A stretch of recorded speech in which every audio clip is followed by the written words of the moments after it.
ওই যে আমাদের বরিশাল থেকে 2013 সালে একটা লঞ্চ আসছিল ঢাকার উদ্দেশ্যে। ওই লঞ্চের ভিতরে আব্দুল্লাহ নামে একটা সন্তান ছিল। ওই আব্দুল্লাহ ঢাকা গার্মেন্টসে চাকরি করে। ওর বাবা ছিল না, ছেলেটা ছিল এতিম, মা ছিল অসুস্থ।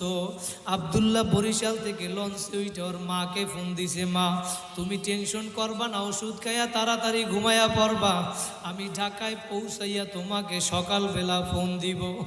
সন্তান যখন বাহিরে যায়, তুমি যতই বলো না কেন মায়ের মন মানে না। কারণ দুনিয়ার ভিতরে তোমারে যদি একজন ভালোবাসে স্বার্থ ছাড়া, সে হইল তোমার আমার মা। কথা বলেন ঠিক কিনা? কার মা নাই চোখের পানি ফালাও।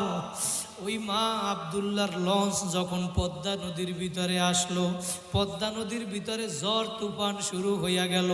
বাইরা মিথ্যা না সত্য ঘটনা পত্রিকার পর্যন্ত দিয়েছে।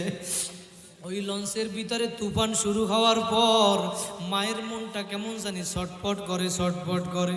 সন্তান মারে ফোন দিয়া বলে, মা আমি তুফানে পড়ছি সেইটা বলে না, বলে আমি ঢাকায় গিয়া তোমারে ফোন দিব, তুমি ওষুধ খাইয়া তাড়াতাড়ি ঘুমাইয়া পড়ো।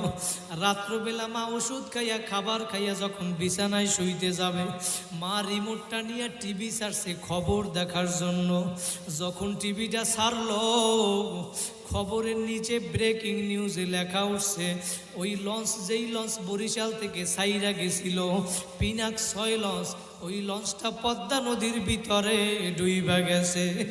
মা একটা চিৎকার দিয়া বলে, আব্দুল্লাহ, ওই লঞ্চের ভিতরে তো আমার সন্তান আব্দুল্লাহ আছে, ছেলে যদি বিপদে পড়ে আগে জানে কে? মা এখন চিৎকার দিয়া বলে, আব্দুল্লাহ। আব্দুল্লাহর মোবাইলে এখন ফোন দেয়, ফোন রিসিভ হয় না। ফোন বাজে কিন্তু ফোন রিসিভ হয় না, একবার দুইবার তিনবার। মায়ের মন মানে না, সন্তান আব্দুল্লাহর ফোন আর রিসিভ হয় না। একদিন 2 দিন হইয়া গেল।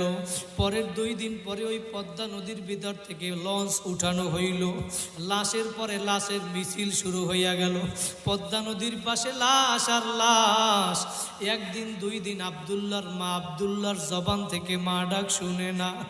আব্দুল্লাহর মা সহ্য করতে না পাইরা 3 দিনের দিন আব্দুল্লাহর মা পদ্মা নদীর কাছে চইলা গেল। পদ্মা নদীর কাছে লাশ উল্টাইয়া এবার আব্দুল্লাহরে খোঁজে। পদ্মা নদীরে ডাক দিয়া বলে, পদ্মা নদীরে, তুই আমার আব্দুল্লাহরে কোথায় হারাইছো? আব্দুল্লাহর লাশটা পর্যন্ত খুঁজিয়া পায় না। 3 দিন 4 দিন হইয়া গেল। মা সন্তানের জন্য কি